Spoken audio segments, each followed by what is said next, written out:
There was commotion in Roaring Camp. It could not have been a fight, for in 1850 that was not novel enough to have called together the entire settlement.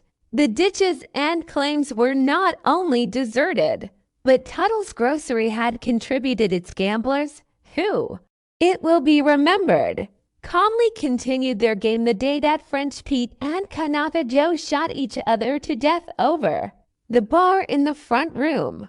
The whole camp was collected before a rude cabin on the outer edge of the clearing. Conversation was carried on in a low tone, but the name of a woman was frequently repeated.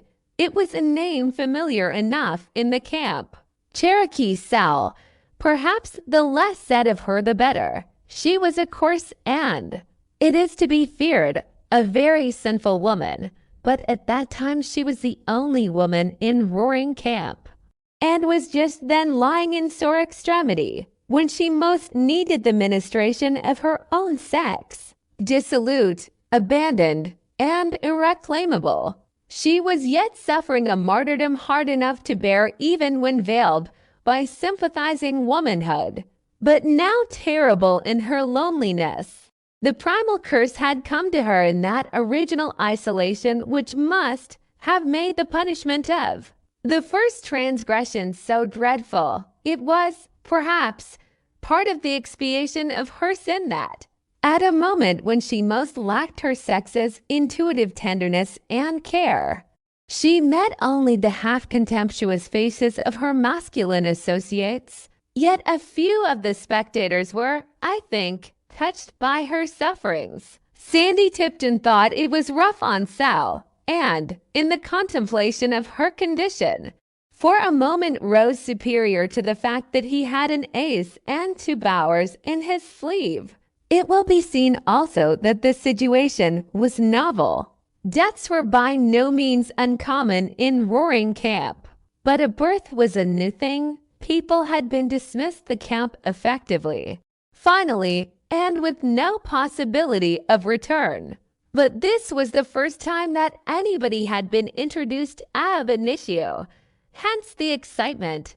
"You go in there, Stumpy," said a prominent citizen known as Kentuck, addressing one of the loungers. "Go in there and see what you can do. You've had experience in them things." Perhaps there was a fitness in the selection. Stumpy, in other climes, had been the putative head of 2 families. In fact, it was owing to some legal informality in these proceedings that Roaring Camp, a city of refuge, was indebted to his company. The crowd approved the choice, and Stumpy was wise enough to bow to the majority. The door closed on the extempore surgeon and midwife, and Roaring Camp sat down outside, smoked its pipe, and awaited the issue. The assemblage numbered about 100 men. 1 or 2 of these were actual fugitives from justice, some were criminal, and all were reckless. Physically, they exhibited no indication of their past lives and character. The greatest scamp had a Raphael face, with a profusion of blonde hair. Oakhurst, a gambler, had the melancholy air and intellectual abstraction of a Hamlet. The coolest and most courageous man was scarcely over 5 feet in height, with a soft voice and an embarrassed, timid manner. The term roughs applied to them was a distinction rather than a definition, perhaps in the minor details of fingers, toes, ears, etc. The camp may have been deficient, but these slight omissions did not detract from their aggregate force. The strongest man had but 3 fingers on his right hand. The best shot had but 1 eye. Such was the physical aspect of the men that were dispersed around the cabin. The camp lay in a triangular valley between 2 hills and a river. The only outlet was a steep trail over the summit of a hill that faced the cabin, now illuminated by the rising moon. The suffering woman might have seen it from the rude bunk whereon she lay, seen it winding like a silver thread until it was lost in the stars above. A fire of withered pine boughs added sociability to the gathering. By degrees, the natural levity of roaring camp returned. Bets were freely offered and taken regarding the result. 3 to 5 that Sal would get through with it, even that the child would survive. Side bets as to the sex and complexion of the coming stranger. In the midst of an excited discussion, an exclamation came from those nearest the door, and the camp stopped to listen. Above the swaying and moaning of the pines, the swift rush of the river, and the crackling of the fire rose a sharp, querulous cry, a cry unlike anything heard before in the camp. The pines stopped moaning, the river ceased to rush, and the fire to crackle. It seemed as if nature had stopped to listen to. The camp rose to its feet as one man. It was proposed to explode a barrel of gunpowder, but in consideration of the situation of the mother, better counsels prevailed, and only a few revolvers were discharged. For whether owing to the rude surgery of the camp, or some other reason, Cherokee Sal was sinking fast. Within an hour she had climbed, as it were, that rugged road that led to the stars, and so passed out of Roaring Camp, its sin and shame, forever. I do not think that the announcement disturbed them much, except in speculation as to the fate of the child. Can he live now? Was asked of Stumpy. The answer was doubtful. The only other being of Cherokee Sal's sex and maternal condition in the settlement was an ass. There was some conjecture as to fitness, but the experiment was tried. It was less problematical than the ancient treatment of Romulus and Remus, and apparently as successful. When these details were completed, which exhausted another hour, the door was opened, and the anxious crowd of men, who had already formed themselves into a queue, entered in single file, beside the low bunk or shelf, on which the figure of the mother was starkly outlined. Below the blankets stood a pine table. On this a candle box was placed, and within it, swathed in staring red flannel, lay the last arrival at Roaring Camp. Beside the candle box was placed a hat. Its use was soon indicated. "Gentlemen," said Stumpy, with a singular mixture of authority and ex officio complacency, "gentlemen will please pass in at the front door, round the table, and out at the back door. Them as wishes to contribute anything toward the orphan will find a hat handy." The first man entered with his hat on. He uncovered, however, as he looked about him, and so unconsciously set an example to the next. In such communities, good and bad actions are catching. As the procession filed in, comments were audible, criticisms addressed perhaps rather to Stumpy in the character of showman. "Is that him? Mighty small specimen. Hasn't more and got the color. Ain't digger nor a derringer." The contributions were as characteristic: a silver tobacco box, a doubloon, a navy revolver, silver mounted, a gold specimen, a very beautifully embroidered lady's handkerchief from Oakhurst the gambler, a diamond brushed pan, a diamond ring suggested by the pin, with the remark from the giver that he saw that pin and went to diamonds better, a slung shot, a Bible contributor not detected, a golden spur, a silver teaspoon, the initials, I regret to say, were not the givers, a pair of surgeon's shears, a lancet, a Bank of England note for £5, and about $200 in loose gold and silver coin.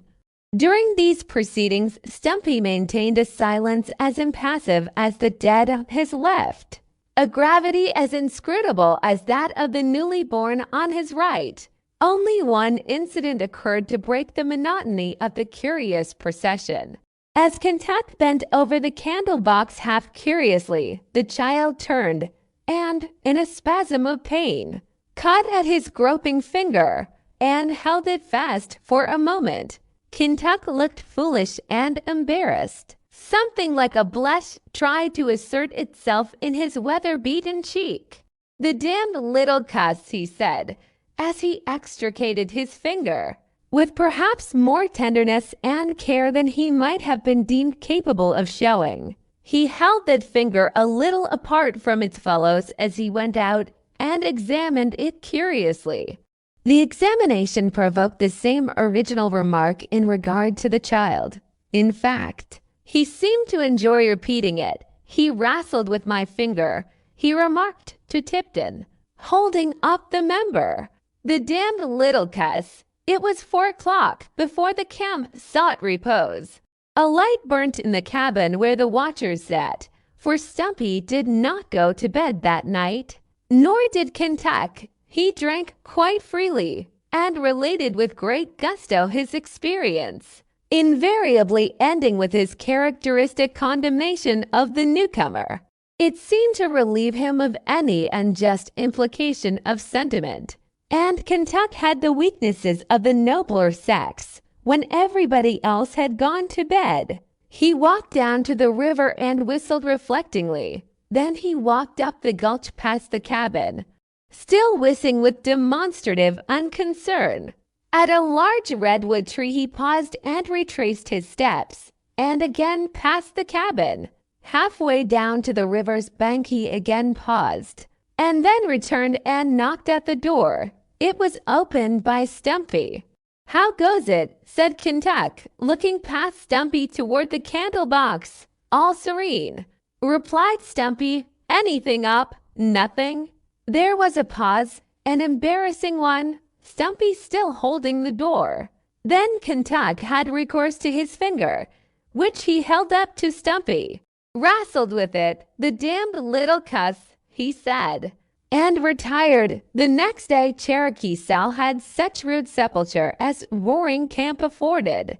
After her body had been committed to the hillside, there was a formal meeting of the camp to discuss what should be done with her infant. A resolution to adopt it was unanimous and enthusiastic, but an animated discussion in regard to the manner and feasibility of providing for its wants at once sprang up. It was remarkable that the argument partook of none of those fierce personalities with which discussions were usually conducted at Roaring Camp. Tipton proposed that they should send the child to Red Dog, a distance of 40 miles, where female attention could be procured. But the unlucky suggestion met with fierce and unanimous opposition. It was evident that no plan which entailed parting from their new acquisition would for a moment be entertained. "Besides," said Tom Ryder, "them fellows at Red Dog would swap it and ring in somebody else on us." A disbelief in the honesty of other camps prevailed at Roaring Camp, as in other places. The introduction of a female nurse in the camp also met with objection. It was argued that no decent woman could be prevailed to accept Roaring Camp as her home, and the speaker urged that they didn't want any more of the other kind. This unkind allusion to the defunct mother, harsh as it may seem, was the first spasm of propriety, the first symptom of the camp's regeneration. Stumpy advanced nothing. Perhaps he felt a certain delicacy in interfering with the selection of a possible successor in office, but when questioned, he averred stoutly that he and Jenny, the mammal before alluded to, could manage to rear the child. There was something original, independent, and heroic about the plan that pleased the camp. Stumpy was retained. Certain articles were sent for to Sacramento. "Mind," said the treasurer, as he pressed a bag of gold dust into the expressman's hand. "The best that can be got, lace, you know, and filigree work and frills. Damn the cost." Strange to say, the child thrived. Perhaps the invigorating climate of the mountain camp was compensation for material deficiencies. Nature took the foundling to her broader breast in that rare atmosphere of the Sierra foothills. that air pungent with balsamic odor, that ethereal cordial at once bracing and exhilarating. He may have found food and nourishment, or a subtle chemistry that transmuted ass's milk to lime and phosphorus. Stumpy inclined to the belief that it was the latter and good nursing me, and that ass, he would say, has been father and mother to him, don't you? He would add, apostrophizing the helpless bundle before him, never go back on us. By the time he was a month old, the necessity of giving him a name became apparent. He had generally been known as the kid, Stumpy's boy, the coyote, an allusion to his vocal powers, and even by Kentuck's endearing diminutive of the damned little cuss. But these were felt to be vague and unsatisfactory, and were at last dismissed under another influence. Gamblers and adventurers are generally superstitious, and Oakhurst one day declared that the baby had brought the luck to Roaring Camp. It was certain that of late they had been successful. Luck was the name agreed upon, with the prefix of Tommy for greater convenience. No allusion was made to the mother, and the father was unknown. It's better, said the philosophical Oakhurst, to take a fresh deal all round, call him Luck, and start him fair. A day was accordingly set apart for the christening. What was meant by this ceremony the reader may imagine, who has already gathered some idea of the reckless irreverence of Roaring Camp. The master of ceremonies was one Boston, a noted wag, and the occasion seemed to promise the greatest facetiousness. This ingenious satirist had spent 2 days in preparing a burlesque of the church service. With pointed local allusions, the choir was properly trained, and Sandy Tipton was to stand godfather. But after the procession had marched to the grove with music and banners, and the child had been deposited before a mock altar, Stumpy stepped before the expectant crowd. "It ain't my style to spoil fun, boys," said the little man, stoutly eyeing the faces around him. "But it strikes me that this thing ain't exactly on the square. It's playing it pretty low down on this here baby to ring in fun on him that he ain't going to understand. And if there's going to be any godfathers round, I'd like to see who's got any better rights than me." A silence followed Stumpy's speech. To the credit of all humorists be it said that the first man to acknowledge its justice was the satirist. Thus stopped of his fun, but, said Stumpy, quickly following up his advantage, "We're here for a christening, and we'll have it. I proclaim you Thomas Luck, according to the laws of the United States and the state of California. So help me God." It was the first time that the name of the deity had been otherwise uttered than profanely in the camp. The form of christening was perhaps even more ludicrous than the satirist had conceived, but strangely enough, nobody saw it and nobody laughed. Tommy was christened as seriously as he would have been under a Christian roof, and cried and was comforted in as orthodox fashion. And so the work of regeneration began in Roaring Camp. Almost imperceptibly a change came over the settlement. The cabin assigned to Tommy Luck, or the Luck, as he was more frequently called, first showed signs of improvement. It was kept scrupulously clean and whitewashed. Then it was boarded, clothed, and papered. The rosewood cradle, packed 80 miles by mule, had, in Stumpy's way of putting it, sorter killed the rest of the furniture. So the rehabilitation of the cabin became a necessity. The men who were in the habit of lounging in at Stumpy's to see how the Luck got on seemed to appreciate the change. And in self-defense, the rival establishment of Tuttle's Grocery bestirred itself and imported a carpet and mirrors. The reflections of the latter on the appearance of Roaring Camp tended to produce stricter habits of personal cleanliness, Again, Stumpy imposed a kind of quarantine upon those who aspired to the honor and privilege of holding the luck. It was a cruel mortification to Kentuck, who, in the carelessness of a large nature and the habits of frontier life, had begun to regard all garments as a second cuticle, which, like a snake's, only sloughed off through decay, to be debarred this privilege from certain prudential reasons. Yet such was the subtle influence of innovation that he thereafter appeared regularly every afternoon in a clean shirt and face still shining from his ablutions. Nor were moral and social sanitary laws neglected. Tommy, who was supposed to spend his whole existence in a persistent attempt to repose, must not be disturbed by noise, the shouting and yelling, which had gained the camp its infelicitous title, were not permitted within hearing distance of Stumpy's. The men conversed in whispers or smoked with Indian gravity. Profanity was tacitly given up in these sacred precincts, and throughout the camp a popular form of expletive, known as D and the luck, and curse the luck, was abandoned as having a new personal bearing.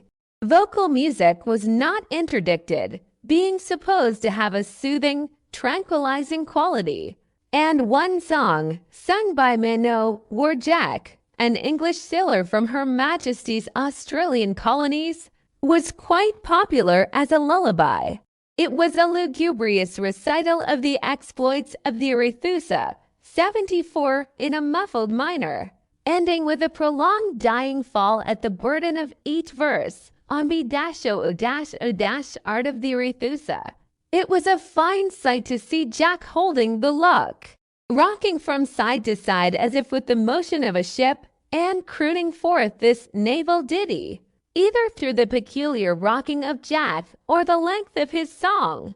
It contained 90 stanzas, and was continued with conscientious deliberation to the bitter end. The lullaby generally had the desired effect.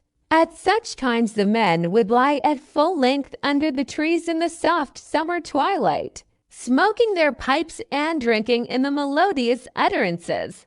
An indistinct idea that this was pastoral happiness pervaded the camp. "This air kind of think," said the Cockney Simmons, meditatively reclining on his elbow, "is evenly. It reminded him of Greenwich." On the long summer days the luck was usually carried to the gulch from whence the golden store of Roaring Camp was taken. There, on a blanket spread over pine boughs, he would lie while the men were working in the ditches below. Latterly there was a rude attempt to decorate this bower with flowers and sweet-smelling shrubs, and generally someone would bring him a cluster of wild honeysuckles, azaleas, or the painted blossoms of Las Mariposas. The men had suddenly awakened to the fact that there were beauty and significance in these trifles, which they had so long trodden carelessly beneath their feet. A flake of glittering mica, a fragment of variegated quartz, a bright pebble from the bed of the creek, became beautiful to eyes thus cleared and strengthened, and were invariably put aside for the luck. It was wonderful how many treasures the woods and hillsides yielded that would do for Tommy, surrounded by playthings such as never child out of fairyland had before. It is to be hoped that Tommy was content. He appeared to be serenely happy, albeit there was an infantine gravity about him, a contemplative light in his round gray eyes, that sometimes worried Stumpy. He was